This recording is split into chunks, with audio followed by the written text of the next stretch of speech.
नमस्कार, मैं हूं दीपाली राणा। आप देख रहे हैं योर मनी, पर्सनल फाइनेंस से जुड़ा हमारा स्पेशल शो, जहां रोज हम आपके सवालों को करते हैं शामिल। आपके फाइनेंसेस कैसे बेहतर हो सकते हैं, किस तरीके से आप अपने गोल प्लानिंग कर सकते हैं, छोटी सेविंग से कैसे बड़े सपनों को पूरा कर सकते हैं, योर मनी आपको सिखाता है। आप अपने तमाम क्वेश्चंस हम तक पहुंचा सकते हैं वेरियस प्लेटफॉर्म्स के थ्रू। आप व्हाट्सएप के थ्रू अपने सवाल लिख भेजिए 7045220000 हमारा व्हाट्सएप नंबर है। ईमेल है yourmoney@nw18.com। इसके अलावा फेसबुक, ट्विटर पर ये शो लाइव जा रहा है, आप देख भी सकते हैं और अपने सवाल पोस्ट भी कर सकते हैं #AskAwaz लिखकर। तो यह है तरीका इस शो में पार्टिसिपेट करने का। आज आपकी सभी क्वेरीज को आंसर करने के लिए हमारे साथ कंप्लीट सर्कल कैपिटल के पार्टनर और वेस्ट जोन के हेड विकास पुरी मौजूद है। विकास जी नमस्कार, स्वागत है आपका। और आज सवाल जवाब के सिलसिले को शुरू करें उससे पहले चर्चा करेंगे कि किस तरीके से इन्वेस्टर्स इस दिवाली के मौके पर जो बोनस उन्हें अपनी कंपनी से मिल रहा है उसे कैसे इस्तेमाल कर सकते हैं। क्या वो स्मार्ट तरीका है अपने दिवाली बोनस को इस्तेमाल करने का, ताकि अपने फाइनेंसेस को और बेटर कर सकें। विकास जी वेलकम, बताइए क्या सलाह देंगे हमारे उन तमाम व्यूअर्स को जिनको दिवाली बोनस या तो मिल चुका है या मिलने वाला है, कैसे इस्तेमाल करें। धन्यवाद दीपाली जी अपने शो पे बुलाने के लिए। देखिए दीपाली, कोई भी इकोनॉमी जो होती है उसके दो पहियों पे चलती है। एक हो गया आपका सेविंग्स और एक हो गया स्पेंडिंग। केवल सेविंग्स करते रहेंगे, स्पेंडिंग नहीं होगी तो भी इकोनॉमी के लिए अच्छा नहीं है। तो आज हम दिवाली बोनस की बात कर रहे हैं। तो मुझे लगता है ये बोनस है और बोनस को स्पेंडिंग में यूज करना चाहिए। ब्रॉडली अगर आप देखेंगे फंडामेंटली ये फेस्टिवल सीजन है। दिवाली के टाइम पे बहुत सारे अपने छोटे छोटे जो गोल्स होते हैं, जैसे घर के लिए कोई वाइट गुड्स लेने हो, कुछ आपके नए कपड़े लेने हो, या कोई छोटे मोटे प्लान्स करने हो अपने ट्रैवल के, तो बोनस को मुझे लगता है जो पहला फर्स्ट एंड फॉरमोस्ट तरीका है वो है आप स्पेंडिंग करिए और अपने लिए उस पैसे को एंजॉय करिए जो आप पूरे साल मेहनत करते हैं और उसके बाद आपको एक बोनस आता है। लेकिन दीपाली, ये उन लोगों के लिए हो गया जो सिर्फ सेविंग्स की तरफ ध्यान देते हैं बट स्पेंडिंग पे थोड़ा सा हाथ खींच के रखते हैं। लेकिन वो लोग जो ओवर स्पेंडिंग कर चुके हैं और अभी उनको दिवाली बोनस आया है और किसी वजह से ये मान लीजिए अगर क्रेडिट कार्ड का बहुत ज्यादा हाई स्पेंड हो गया है और रोल ओवर कर रहे हो आप, तो देखिए Deepali, credit card roll over में 35 से 40-48% के आसपास का इंटरेस्ट लगता है। तो उन निवेशकों को या उन कंज्यूमर्स को मैं ये बोलूंगा कि आप अपना क्रेडिट कार्ड का लोन रीपे कर दीजिए। ये हो गया। या फिर किसी ने अपना हाउसिंग लोन लिया हुआ है, अगर नया नया लिया है तो थोड़ा प्रीपे कर सकते हैं, और अगर पुराना हो चुका है तो फिर तो आप एक अपना जो इन्वेस्टमेंट्स चल रहे हैं, म्यूचुअल फंड के SIP चल रहे हैं, उसमें आप टॉप अप कर दीजिए। या फिर कोई शॉर्ट टर्म गोल्स हैं, अगर कि आपने सोचा कि अगर बोनस आएगा तो मैं कोई किसी स्पोर्ट्स में हिस्सा लूंगा तो मुझे उसके लिए कुछ गियर्स खरीदने हैं या कोई म्यूजिक इंस्ट्रूमेंट लेना है। ये छोटी छोटी खुशियां होती हैं जो आप ये बोनस के थ्रू पूरी की जा सकती हैं।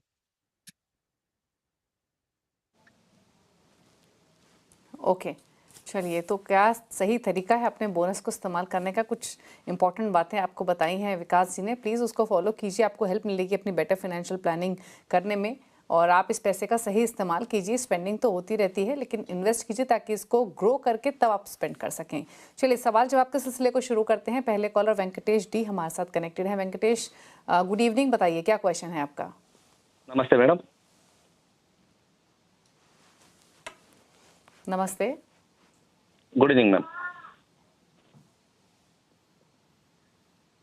बताइए वेंकटेश जी, क्या सवाल है आपका। हाँ, मैं फिलहाल नया हूँ मैम, ये म्यूचुअल फंड में थोड़ा बहुत सीखा हूँ इससे, तो मेरे को कुछ सजेशन चाहिए था मैडम। हेलो, आवाज आ रहा है मैडम। तो आपके अपने पोर्टफोलियो के रिलेटेड ही क्वेश्चन है ना, आपने जो फंड्स खरीदे हुए हैं उसकी डिटेल्स हमारे पास हैं। अपना क्वेश्चन बताइए, आपके अपने पोर्टफोलियो रिलेटेड क्या समझना चाहते हैं आप। मैं अजय भी एक पोर्टफोलियो बनाया है मैडम, अभी इन्वेस्ट नहीं किया हूँ मैं आपका राय पूछ के मैं इन्वेस्ट करना चाहता हूँ। जो मेरा पोर्टफोलियो है मैडम ऑलरेडी है, मैं दे दिया हूँ, उसके हिसाब से मैं 50 ईयर्स में रिटायरमेंट होना चाहता हूँ। मेरा लक्ष्य 2 करोड़ है मैडम। तो आपने जो ये 4 फंड्स रखे हैं, Parag Parikh flexi cap, Motilal Oswal mid cap, UTI Nifty 50 index fund और क्वांट स्मॉल कैप, इन चारों में आप अभी पैसे डाल नहीं रहे हैं बल्कि आप डालने की प्लानिंग कर रहे हैं। आपने लिखा है 10,000 ईच, 2 फंड्स में 5,000 ईच। जो लमसम इन्वेस्टमेंट की डिटेल्स आपने दी है 50,000 ईच, वो भी ऑलरेडी प्लान कर रहे हैं या इन्वेस्टेड हैं। प्लान है मैडम, सभी प्लान है मैडम नेक्स्ट मंथ से। ओके, सभी प्लान है और आपका गोल है 12 इयर्स में 2 करोड़। 12 इयर्स में आप यानी 50 इयर्स ऑफ एज में रिटायरमेंट प्लान कर रहे हैं और एनुअली आप 10% स्टेप अप भी करेंगे, करेक्ट। या मैडम या। चलिए देखिए विकास जी, एक तरीके से देखा जाए तो इनका सवाल बहुत इंपॉर्टेंट है। यूजुअली इन्वेस्टर्स पहले पोर्टफोलियो बना लेते हैं और उसके बाद राय लेने आते हैं, लेकिन ये सही स्ट्रैटेजी है कि एक इन्होंने प्लानिंग की अपने लिए और अभी राय लेना चाहते हैं कि क्या इसी प्लानिंग के साथ आगे बढ़े या कुछ बदलाव करने हैं। तो जो चेंजेस बाद में करने चाहिए वो शुरुआत से पहले ही इनके पोर्टफोलियो में हो जाएंगे। अब सवाल आपने इनका सुना, 30,000 पर मंथ की SIP प्लान कर रहे हैं, 10% हर साल स्टेप अप भी करेंगे, रिटायरमेंट प्लान कर रहे हैं एट 50 इयर्स ऑफ एज, यानी 38 इयर्स अभी एज है, तो आफ्टर 12 इयर्स इनको रिटायरमेंट लेना है, जिसके लिए इनको 2 करोड़ की राशि चाहिए। फंड्स इन्होंने जो समझे, जो आइडेंटिफाई किए हैं अपने लिए, उसमें पारंपरिक फ्लेक्सी कैप में 10,000 पर मंथ डालने का प्लान कर रहे हैं, 10,000 पर मंथ डालने का प्लान कर रहे हैं मोतीलाल ओसवाल मिड कैप में, वही 5,000 each UTI Nifty 50 index fund, quant small cap fund, lump sum 50,000 each, 2 funds में क्वांट ELSS टैक्स सेवर और पारंपरिक ELSS टैक्स सेवर। बताइए इनके लिए सजेशंस। वेंकटेश जी, आपने, क्योंकि वो ELSS तो आपका टैक्स सेविंग के पॉइंट ऑफ व्यू से है, तो वो आप तो बने रहिए। दूसरे जो 4 फंड आपने बोला, पारंपरिक, Motilal mid cap, UTI Nifty 50, तो एक अच्छा ब्लेंड हो जाएगा आपका, एक लार्ज कैप की तरफ हो जाएगा, एक मिड कैप की तरफ, और फ्लेक्सी कैप में फंड मैनेजर शफलिंग करते रहेंगे लार्ज और मिड कैप की तरफ। प्योर स्मॉल कैप आज की डेट में मैं आपको रिकमेंड नहीं करूंगा, बिकॉज आप नया स्टार्ट कर रहे हो, तो उसकी जगह पे आप जो है वो कोटक इमर्जिंग इक्विटी एक बहुत अच्छा फंड है, वो थोड़ा सा एग्रेसिव फंड है, मतलब मिड एंड स्मॉल कैप में उनके इन्वेस्टमेंट रहती है, वो एक ज्यादा अच्छा विकल्प रहेगा, आप उसमें इन्वेस्ट कर सकते हैं। बट 12 साल में जैसे आपने 2 करोड़ का टारगेट आपने बोला है, अगर मैं करंट सिनेरियो में लेके चलूं कि आपका 30,000 का सिप है, तो अगर मैं 15% से भी अगर कंपाउंडिंग लेता हूं, तो आपका लगभग 1,65,00,000 का पोर्टफोलियो बनेगा। लक्ष्य आपका 2 करोड़ का है, तो थोड़ा शॉर्टफॉल पड़ रहा है। या तो आप अपना, अगर पॉसिबल हो तो 37,000 मंथली सिप से बेस शुरू करिए अपना, और जैसा आपने मैसेज में लिखा है कि आप 10% स्टेप अप करते रहेंगे, सो 37,000 से स्टार्ट करें और 10% स्टेप अप करते रहेंगे, तो 2 करोड़ का लक्ष्य पूरा हो जाएगा। यदि 30 से ही शुरू करना है, तो फिर आप अपना लक्ष्य जो 12 साल ना लेके 13 साल उसको करिए, लगभग 13 सवा 13 साल के आसपास आपका वो लक्ष्य कंप्लीट हो जाएगा। तो वेंकटेश जी, सलाह क्लियर है। पहले तो जो लमसम आपने इन्वेस्टमेंट प्लान की है उसको एज इट इज रखिए, आप दोनों टैक्स सेविंग के पर्पज से जो ELSS फंड आप लेने का प्लान कर रहे हैं उसमें पैसे डालिए। रही बात आपके पोर्टफोलियो की, तो आपको सिर्फ एक सजेशन दिया गया है कि क्वांट स्मॉल कैप की जगह आप कोटक इमर्जिंग इक्विटी इसको पोर्टफोलियो में जगह दें। बाकी तीनों फंड्स आप एज इट इज कंटिन्यू कर सकते हैं। साथ ही अगर आपको अपना गोल पूरा करना है तो या तो 37,000 से SIP स्टार्ट करें, 10% हर साल स्टेप अप करते रहें, या फिर 30,000 से ही कर रहे हैं तो समय सीमा 13 इयर्स कर ले इंस्टेड ऑफ 10 इयर्स, आपका गोल हासिल हो जाएगा। बात करते हैं अतुल कुमार से, हमारे साथ हरिद्वार से कनेक्टेड हैं। अतुल जी नमस्कार, बताइए क्या सवाल है आपका। नमस्ते मैम।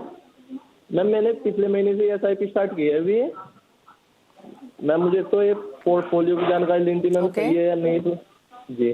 और मैम ये टारगेट अचीव करने के लिए कितना अमाउंट और ऐड करना पड़ेगा मुझे इसमें, ठीक, ये पूछना था। ठीक है, तो 10 इयर्स का इनका टाइम होराइजन है। बिगनर है ये विकास जी, जैसे इन्होंने खुद मेंशन किया, 10 इयर्स में 80 लाख का इनका टारगेट है। जो डिटेल्स इन्होंने हमारे साथ शेयर की थी उसके मुताबिक जो पोर्टफोलियो है इनका, इनके पास 7 फंड्स हैं, Motilal Oswal Nifty micro cap 250, साथ ही इनके पास है Motilal Oswal large mid cap, Nippon India small cap. कुछ और फंड्स देखें तो इनके पास ICICI Pru blue chip, Nippon India multi asset, Kotak multi cap, Axis flexi cap, इन सभी फंड्स में ये डाल रहे हैं 2,000 ईच, यानी 14,000 की SIP है, 80 लाख का टारगेट 10 इयर्स में। बताइए अतुल जी, ऑनेस्टली बोलूं तो आपने बड़ा अच्छा एक जो बास्केट अपने लिए डिसाइड किया है, उसमें आपका ब्लू चिप फंड भी है, मल्टी कैप भी है, फ्लेक्सी कैप भी ले लिया आपने, और जो 7 फंड है इसके बियॉन्ड आपको और फंड मत ऐड करिएगा, बिकॉज इन्हीं फंड्स में आपको मार्केट का पूरा यूनिवर्स मिल जाएगा। सो अगर आप 14,000 मंथली शुरू करते हैं और मैं 15% की अगर कंपाउंडिंग भी लेता हूं, तो आपका कुछ लगभग 40 लाख रुपया बनेगा। तो थोड़ा आपका टारगेट जो है वो शॉर्ट पड़ रहा है। यदि आप 28,000 से अपना इन्वेस्टमेंट निवेश शुरू कर सकते हैं मंथली, आप 28,000 से करिए, या फिर अपने टाइम होराइजन को आप 14 साल तक लेके चलिए। यदि अगर आपको 14,000 से ही शुरू करना है तो 14 इयर्स का आप अगर अपना टाइम होराइजन रखेंगे तो 80 लाख आपका पूरा हो जाएगा। एक सिंपल सा कैलकुलेशन देता हूं, 15,000 का सिप 15 साल के लिए यदि 15% ग्रो करता तो 1 करोड़ बनता है। तो यदि आप 14,000 से कर रहे हैं तो 14 साल के लिए करेंगे तो आपको जो है तब जाके 80 लाख आएंगे आपके। तो या आप अपना 28,000 का सिप करिए, या टाइम होराइजन 10 से बढ़ा के 14 साल का करिए। फंड सिलेक्शन आपकी बहुत अच्छी है। तो फंड सिलेक्शन सही है, फंड सिलेक्शन में कोई चेंजेस आपको नहीं करने हैं। रही बात आपके गोल की, तो 40 लाख के आसपास की राशि आप इकट्ठा कर पाएंगे 10 इयर्स में। अगर आपको अपना 80 लाख का टारगेट हासिल करना है तो आप SIP अमाउंट डबल कीजिए, 14,000 की जगह 28,000 पर मंथ कीजिए, या फिर धीरे धीरे आप बढ़ाइए जैसे आपको सूट करे। एल्स आपको 10 इयर्स की जगह थोड़ा टाइम होराइजन बढ़ाना पड़ेगा। बाकी आपके फंड सही है, इन्वेस्टेड रहिए, कंटिन्यू कीजिए अपनी इन्वेस्टमेंट्स को। मंजीत का सवाल है, मंजीत कुमार हमारे साथ मौजूद हैं। मंजीत जी नमस्कार, बताइए क्या सवाल है आपका। नमस्कार मैम, मैं भिवानी से बोल रहा हूँ, हरियाणा भिवानी से। मैम मैंने जो निप्पॉन इंडिया का जो किया है, ये किया है बेटे के लिए। ये इसका होराइजन है मेरा 10 साल का, जो लमसम किया है 1 लाख रुपया। और बाकी जो 35,000 की मेरी SIP है वो मेरी 5 साल के लिए है। 5 साल में टारगेट है मेरा 50 लाख का। तो क्या ये अचीव हो जाएगा इसमें, इस पोर्टफोलियो के हिसाब से? ओके, तो 1,20,000 आपने 1 लाख का जिक्र किया, लेकिन जो डिटेल्स आपने शेयर की थी मंजीत, उसके हिसाब से 20,000 आपने SBI लॉन्ग टर्म इक्विटी में भी डाले हुए हैं। एसएस है मैडम, हाँ, वो SBI लॉन्ग टर्म ELSS है, वो भी इसी में शामिल है। वो भी, उसका भी 10 साल का लगभग है होराइजन। ओके, ठीक है, ठीक है। तो सेपरेटली 2 पोर्टफोलियो की तरह इनके सवाल को देख लेते हैं विकास जी। एक पोर्टफोलियो लमसम है जिसमें 1 लाख डाले हुए हैं निप्पॉन इंडिया मल्टी कैप में, 20,000 SBI लॉन्ग टर्म इक्विटी में, इन्होंने अपने बेटे के लिए रखा है फॉर 10 ईयर्स। दूसरा पोर्टफोलियो इनका है जहां पर 35,000 की SIP चल रही है, यहाँ पर 5 ईयर्स का होराइजन है। इसमें Motilal Oswal mid cap fund 10,000 पर मंथ, 5,000 पर month Aditya Birla Nifty mid cap 150 index, 5,000 ICICI Pru Bharat 20 fund of fund, SBI counter 5,000, GM flexi cap 5,000, Quant small cap 5,000। 50 lakh का इनका टारगेट है 5 ईयर्स में। बताइए क्या सजेशन दोनों ही पोर्टफोलियोज पर। मंजीत जी, ब्रॉडली अगेन आपका भी पोर्टफोलियो मुझे अच्छा लगा।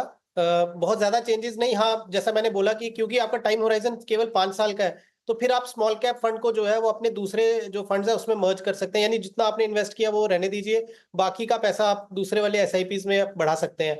हाउएवर, अगर आपको नहीं भी चेंज करना है और इसी तरीके से अगर आप चलते हैं, तो लगभग आपका जो पोर्टफोलियो है वो थोड़ा सा शॉर्ट पड़ेगा, क्योंकि 5 साल में आपने जो अपना टारगेट तय करके रखा है वो कंप्लीट नहीं होगा। क्योंकि अगर मैं 15% की ग्रोथ रेट भी लेता हूं तो 34 लाख के आसपास आपका पोर्टफोलियो बनेगा, और आपका टारगेट 50 लाख का है। तो उसके लिए या तो आप 54,000 का सिप करिए, या फिर आप क्या करिए, यही अगर अमाउंट आपको कंटिन्यू रखना है तो आप अपना 5 के बदले 7 साल का टारगेट रखिए। जो आपने 1 लाख का लमसम की अगर आप बात करते हैं, तो अगेन अगर मैं 15% से कंपाउंडिंग लेता हूं तो लगभग 5 साल में आपका डबल हो जाएगा। तो 1 लाख का जो 5 साल में है वो 2 लाख हो जाएगा, और अगर उसी को ही आप 10 साल के लिए रखना चाहते हैं तो वो लगभग 4 लाख का हो जाएगा। तो अगर उसको आप सेपरेट देखेंगे तो 1 लाख की वैल्यू रफली 4 लाख के आसपास होगी। और जो आपका ये SIP का पोर्टफोलियो है उसके लिए आपको सिप अमाउंट बढ़ाना पड़ेगा, या फिर आप अपना लक्ष्य जो है वो 7 साल के लिए करिए। ओके, तो सलाह आपको दी गई है, या तो आपको टाइम होराइजन इंक्रीज करना पड़ेगा, 7 इयर्स का पर्सपेक्टिव लेकर चलें, या फिर आप अपनी SIP अमाउंट 35,000 की जगह 54,000 करें। एक सजेशन और ये भी हो सकता है कि धीरे धीरे भी आप इंक्रीज कर सकते हैं अपना SIP एलोकेशन अपने गोल को हासिल करने के लिए। बाकी आपकी फंड चॉइसेस सही हैं, आप सभी में इन्वेस्टेड रहिए और टाइम पे अपने पोर्टफोलियो को रिव्यू करते रहें। बात करेंगे अगले कॉलर से, शुभम है कानपुर से। शुभम नमस्कार, बताइए क्या सवाल है आपका। मैम मेरा सवाल ये है कि SBI मैग्नम फंड में मैंने 35 लाख रुपए का मेरा निवेश था, तो 7 साल हो चुके हैं उसको, तो उसका जो कॉर्पस है वो लमसम 1 करोड़ के पास पहुंचने वाला है। ऐसे 98 लाख लमसम है, 96 लाख। तो मैम ये पूछना था कि मैं वही फंड रहने दूं या फिर फंड कोई दूसरा चेंज कर दूं ताकि अच्छे रिटर्न मिल सके। अभी आपका क्या होराइजन है और कितने समय तक आप इन्वेस्टेड रहेंगे? मैम अभी तो रहेंगे 8-10 साल तो मान के चल रहे। शुभम आपकी उम्र कितनी है? मैम अभी मेरी उम्र 26 साल है।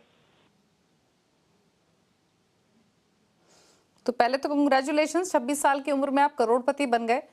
35 लाख रुपए डाले आपने 2017 में, अब आपने खुद कहा कि 1 करोड़ के आसपास की वैल्यू हो चुकी है, और इंटरेस्टिंग रही आपकी इन्वेस्टमेंट। आप पूछ लेते हैं विकास जी क्या सजेशन देंगे। विकास, 2017 में 35 लाख डाले इन्होंने SBI मैग्नम में, और उसकी वैल्यू जैसे इन्होंने खुद मेंशन किया ये 35 लाख से बढ़कर 1 करोड़ हो चुकी है। अब सवाल इनका क्लियर है यंग इन्वेस्टर हैं, लॉन्ग टर्म इन्वेस्टर हैं, तो क्या इसी फंड में इस पैसे को रखें या फिर यहाँ प्रॉफिट बुक करके कोई और फंड ले लें? दूसरा इन्होंने लिखा है कि एसबीआई का कॉन्ट्रा फंड कैसा है, क्या उसमें पैसे शिफ्ट करें, क्या सजेशन देंगे इनके लिए? क्योंकि 1 करोड़ 35 लाख से 1 करोड़ हुआ है पैसा, तो बड़ा मुनाफा है, उसको भी सिक्योर करना है। दीपाली, बहुत ही इंटरेस्टिंग केस है इनका, शुभम जी का, बिकॉज अगर 2017 में डाला तो ये 19 साल के थे जब इन्होंने 35 लाख रुपया डाला, और जब मैं 19 साल का था तो मुझे याद नहीं कि मैंने म्यूचुअल फंड नाम भी सुना था कि नहीं। तो बहुत बहुत बधाई हो। देखिए शुभम, एक थंब रूल होता है ना कि don't put all your eggs in single basket. तो एसबीआई म्यूचुअल फंड इंडिया का सबसे one of the respected mutual fund house है। तो first of all nothing against SBI, but क्योंकि आपने सिंगल फंड, मतलब आपका जो पूरा पूरा निवेश है केवल एक ही फंड में है, तो वो एक थंब रूल के हिसाब से देखा जाए तो वो अप्रोच सही नहीं है। बिकॉज अब आपका जो है बेस बढ़ गया है, आप 1 करोड़ के आसपास आपका फंड वैल्यू हो गया है। एसबीआई कॉन्ट्रा बहुत अच्छा फंड है, तो आप उसमें इन्वेस्ट कर सकते हैं। बट मैं आपको ये सलाह दूंगा कि क्योंकि अब आप 1 करोड़ के आसपास है, 3 से 4 फंड रखिए आप अपने। सो आप इसमें दूसरे फंड हाउस के भी 1-2 फंड्स को आप इंट्रोड्यूस कर सकते हैं। जैसे आईसीआईसीआई प्रू का एक मल्टी कैप फंड है, वो आप निवेश कर सकते हैं। बजाज का फ्लेक्सी कैप फंड है, उसमें आप निवेश कर सकते हैं। सो इस तरीके से मुझे ऐसा लगता है कि आप 2 या 3 फंड हाउसेज में अपने पैसे को डिवाइड करिए, और जो या फिर जो नया पैसा आप इन्वेस्ट कर रहे हैं उसमें आप नए फंड्स को इंट्रोड्यूस करिए और न्यू फंड हाउसेज को इंट्रोड्यूस करिए। आपने जैसे एसबीआई कॉन्ट्रा के लिए बोला, थोड़ा बहुत आप अगर इस फंड से निकल के एसबीआई कॉन्ट्रा में जाते हैं तो एटलीस्ट आपका थोड़ा सा रिस्क मिटिगेट हो जाएगा। हमारे जो लैंग्वेज में हम इसको बोलते हैं कॉन्सेंट्रेशन रिस्क। कॉन्सेंट्रेशन रिस्क ये हो गया कि आपका पूरा का पूरा पैसा एक ही फंड में इन्वेस्टेड है, तो वो अप्रोच सही नहीं है। एसबीआई फंड बहुत अच्छा है, एसबीआई की स्कीम्स बहुत अच्छी हैं, बट डाइवर्सिफिकेशन हमेशा बेटर होती है।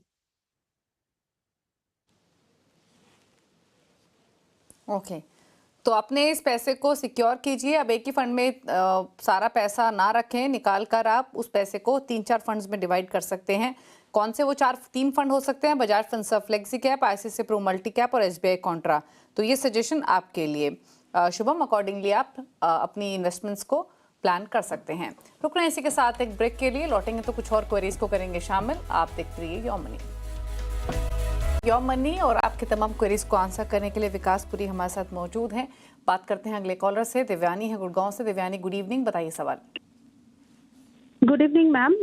एक्चुअली मुझे ये पूछना था, मेरा पोर्टफोलियो भेजा हुआ है तो 11 इयर्स में मेरा लक्ष्य है कि 5 करोड़ रुपीस, और मुझे दूसरा भी एक चीज़ पूछना है कि मुझे 5 लाख लमसम इन्वेस्ट करना है, तो कौन से फंड में इन्वेस्ट करना चाहिए? ओके अच्छा, जो ये आप इन्वेस्ट कर रही हैं ऑलरेडी 40,000 पर मंथ, इसको कितना समय हो चुका है? क्या है आपके पोर्टफोलियो की वैल्यू? 28 लाख मैम। ओके, तो 40,000 का पोर्टफोलियो है पर मंथ का, 28 लाख पोर्टफोलियो की वैल्यू। 11 इयर्स में 5 करोड़ का टारगेट है, साथ ही लमसम भी ये 5 लाख डालना चाहती हैं। एग्जिस्टिंग फंड्स बताएं इनके, तो इनके पास है Motilal Oswal large and mid cap, ICICI Pru value discovery, Nippon small cap, ICICI Pru equity and debt. इन चारों फंड्स में तो ये डाल रही हैं लगभग 5,000 ईच, 4,000 ईच डाल रही है एचडीएफसी बैलेंस्ड एडवांटेज में, 3,000 each HDFC mid cap Tata small cap में, और 2,000 ईच है Parag Parikh flexi cap, SBI technology, SBI blue chip और कोटक फ्लेक्सी कैप। बताइए क्या सजेशन रहेगा इनके लिए? देवयानी, सबसे पहले आप ना अपना जो लिस्ट ऑफ फंड्स है उसको थोड़ा सा कट डाउन करिए, जहां पे थोड़ा डुप्लीकेशन है, या क्योंकि आपका एक तो टारगेट बहुत एग्रेसिव है, आपको 5 करोड़ चाहिए 11 साल में, जो थोड़ा सा डिफिकल्ट है इन करंट सिनेरियो। बिकॉज अगर मैं 15% की ग्रोथ रेट से भी लेता हूं और आपका करंट 28 लाख का पोर्टफोलियो भी ले लूं, प्लस आपके 40,000 की सिप, तो भी आप लगभग 2.25-2.5 करोड़ के आसपास आपका पोर्टफोलियो पहुंचेगा। इंक्लूडिंग जो आपने 5 लाख बोला, अगर 5 लाख को ऐड कर दें तो 2.5 करोड़ के आसपास आपका पोर्टफोलियो होगा। सो आपको या तो सिप अपना बढ़ाना पड़ेगा 40 के बदले 1,40,000, यदि आपको अपना टारगेट 11 साल में पूरा करना है। और अदरवाइज अगर आप करंट सिनेरियो में इसी तरीके से चलना चाहती हैं तो फिर आपको कम से कम अपना जो टारगेट है वो 14 साल के लिए लेके चलना पड़ेगा टाइम होराइजन के हिसाब से। सो मैं आपको ये बता दूं, जैसे आपने एचडीएफसी हाइब्रिड इक्विटी फंड है और एचडीएफसी बैलेंस एडवांटेज है, तो आप इसको मर्ज कर दीजिए। एचडीएफसी बैलेंस एडवांटेज रखिए, एचडीएफसी इक्विटी हाइब्रिड फंड जो है उसको आप बंद करके, अगर उसका सिप जा रहा है तो आप एचडीएफसी बैलेंस एडवांटेज में डालिए। इसी तरीके से आईसीआईसीआई के आपके जो 2 फंड्स हैं उसमें आप आईसीआईसीआई के वैल्यू डिस्कवरी में बने रहें और उसको मर्ज कर दीजिए। स्मॉल कैप में टाटा स्मॉल कैप है और निपॉन स्मॉल कैप है, तो आप टाटा स्मॉल कैप बंद करके निपॉन स्मॉल कैप बने रहिए और उसको सिप अमाउंट को बढ़ाइए। जो आपने बीच में टॉपअप्स करने हैं, जो मैंने आपको स्कीम्स को मर्ज करने के लिए बोला, उसको छोड़ के बाकी के जो स्कीम्स है आप उसी में ही टॉपअप करिए, बाकी आपका पोर्टफोलियो ठीक है। जो आपने कुछ टेक्नोलॉजी फंड और जो दूसरे टेक्टिकल कॉल लिए हैं, एक चीज का ध्यान रखिए कि इनका एग्जिट बहुत जरूरी है। जब बुल रन होता है, ये जब फंड्स बहुत अच्छा करते हैं, तो आपको वहां से निकल भी जाना चाहिए, बिकॉज यदि कोई साइकिल टर्न हुआ, खराब हो गया किसी भी सेक्टर फंड का, तो एग्जिट बहुत मुश्किल होती है। तो इस चीज का हमेशा ध्यान रखिएगा। सो एक तो आप अपने फंड्स की लिस्ट को थोड़ा सा कट डाउन करिए, और या तो आप सिप अमाउंट बढ़ाइए या फिर अपना गोल जो है वो 14 साल तक के लिए एक्सटेंड कर दीजिए। ओके, तो सलाह क्लियर है। काफ़ी सारे फंड्स हैं आपके पोर्टफोलियो में देवयानी, उनको थोड़ा सा छोटा कीजिए आप, इतना बड़ा पोर्टफोलियो रखने की ज़रूरत नहीं है। क्या चेंजेस आप कर सकती हैं वो आपको विकास जी ने बताया। आप टाटा स्मॉल कैप को निपॉन स्मॉल कैप में मर्ज करें, एचडीएफसी हाइब्रिड को एचडीएफसी बैलेंस्ड एडवांटेज में मर्ज करें, साथ ही आईसीसी प्रू वैल्यू डिस्कवरी को इक्विटी एंड डेट में मर्ज करें। रही बात आपके गोल की, 11 साल में 2.25 करोड़ के आसपास का कॉर्पस आप इकट्ठा कर पाएंगी, और अगर आपको 5 करोड़ का टारगेट चाहिए तो आपको 1,40,000 की एसआईपी करनी पड़ेगी अपने गोल को पूरा करने के लिए, या फिर आपको अपना टाइम होराइजन इंक्रीज करना पड़ेगा अगर आप राशि नहीं बढ़ा सकती हैं तो। लेकिन पोर्टफोलियो में 7-8 फंड काफ़ी हैं, इतने सारे फंड्स की ज़रूरत नहीं है आपके पोर्टफोलियो में। चलिए अब पूछ लेते हैं विकास जी के टॉप 4 फंड्स, उनके हिसाब से वो 4 फंड्स जिनको मिलाकर आप एक पोर्टफोलियो क्रिएट कर सकते हैं। बताइए विकास जी आपकी टॉप पिक्स। दीपाली, अगर अभी कोई नया शुरू करना चाहते हैं, अपना पोर्टफोलियो बिल्ड करना चाहते हैं, तो मैं उनको ये 4 फंड सजेस्ट करूंगा। एचएसबीसी मल्टी कैप फंड एक ले लीजिए, वो मल्टी कैप के थ्रू आपको large cap, mid cap, small cap का एक्सपोजर मिल जाएगा। बजाज फिनसर्व का फ्लेक्सी कैप फंड है, वो एक ले लीजिए। कोटक इमर्जिंग इक्विटी फंड ले लीजिए। आईसीआईसीआई प्रू वैल्यू डिस्कवरी ले लीजिए। ये 4 अलग अलग थीम है, बट एक बहुत अच्छा पोर्टफोलियो कार्व आउट हो सकता है इससे। तो HSBC multi cap, Bajaj Finserv flexi cap, Kotak emerging equity, ICICI Pru value discovery, इन 4 फंड्स के साथ आप जा सकते हैं, एक कंप्लीट पोर्टफोलियो क्रिएट कर सकते हैं। Thank you Vikas ji show में आने के लिए और सभी क्वेरीज को आंसर करने के लिए शुक्रिया। इसी के साथ योर मनी में तो इतना ही। ब्रेक के उस पार भी खबरें जारी हैं CNBC आवाज पर। नमस्कार।